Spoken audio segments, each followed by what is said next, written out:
जय श्री राम। मानस चर्चा में आप सभी का स्वागत है। आज हम महाराज नीम की पलकों पर निवास की कथा पर चर्चा करेंगे। आधार मानस की ये पंक्तियाँ हैं। अस कही फेरी चितई तेहि ओरा, सिय मुख शशि भय नयन चकोरा, भय विलोचन चारु अचंचल, मनहु सकुचि निमित जय दिगंचल। श्री सीता जी के मुख चंद्र पर श्री राम जी के नेत्र चकोर हो गए, अर्थात उनके मुख चंद्र को टकटकी लगाए देखते रह गए।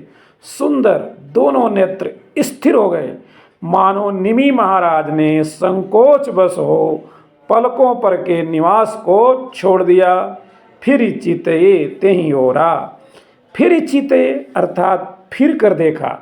इस कथन से पाया गया कि सखी पीछे से आई, श्री राम जी लता की ओट में हैं। इसी से श्री सीता जी ने श्री राम जी को नहीं देखा और श्री राम जी ने सीता जी को देख लिया। चंद्र चकोर को नहीं देखता, चकोर ही चंद्र को देखता है।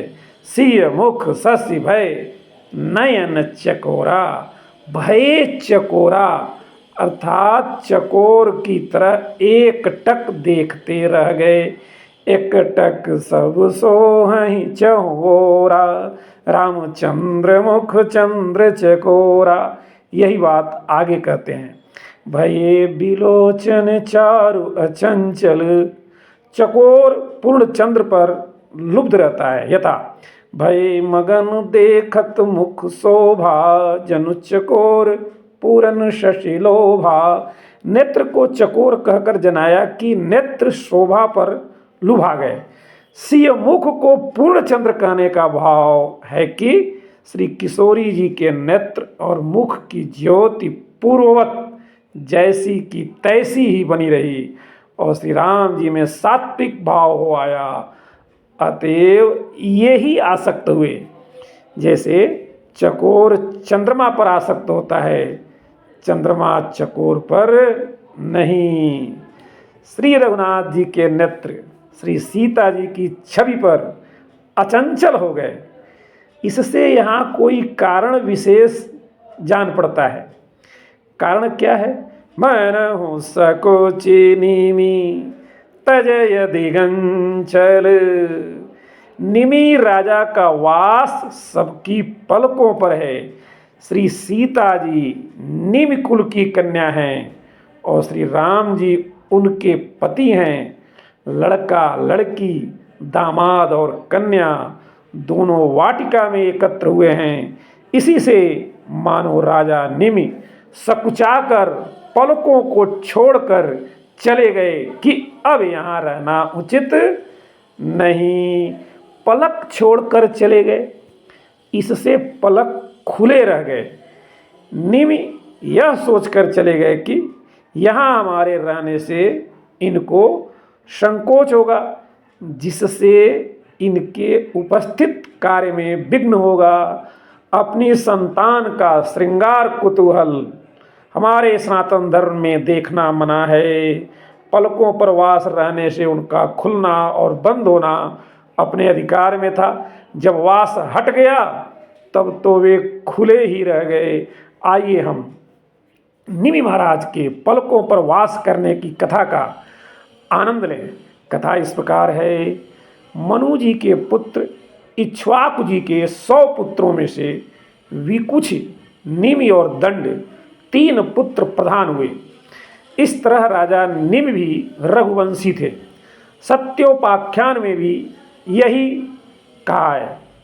महर्षि गौतम के आश्रम के समीप वैजंत नाम का नगर बसाकर ये वहाँ राज्य करते थे।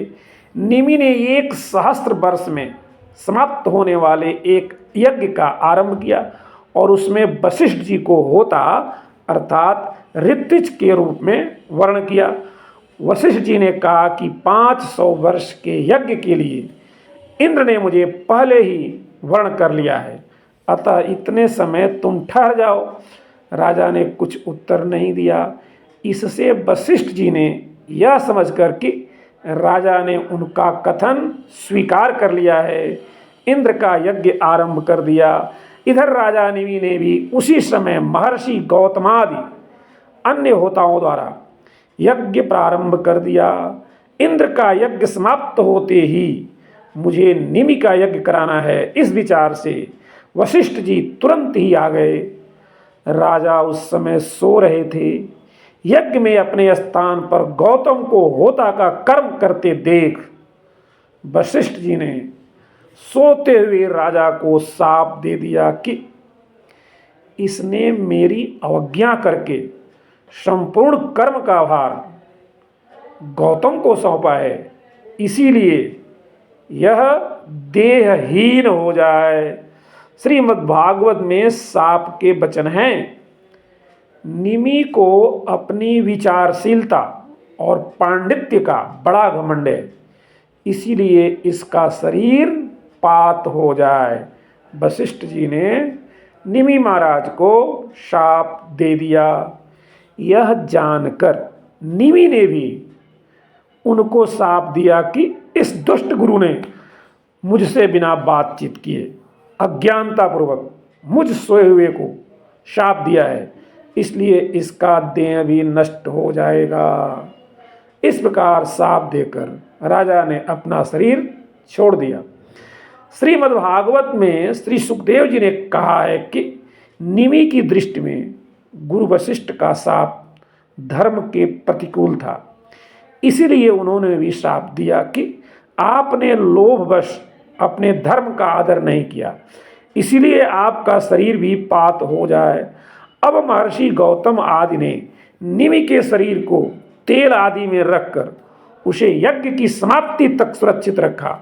यज्ञ की समाप्ति पर जब देवता लोग अपना भाग ग्रहण करने के लिए आए, तब ऋतुजों ने अर्थात महर्षियों ने कहा कि हे देवता बंधु, आप लोग हमारे यजमान को वरदान दीजिए।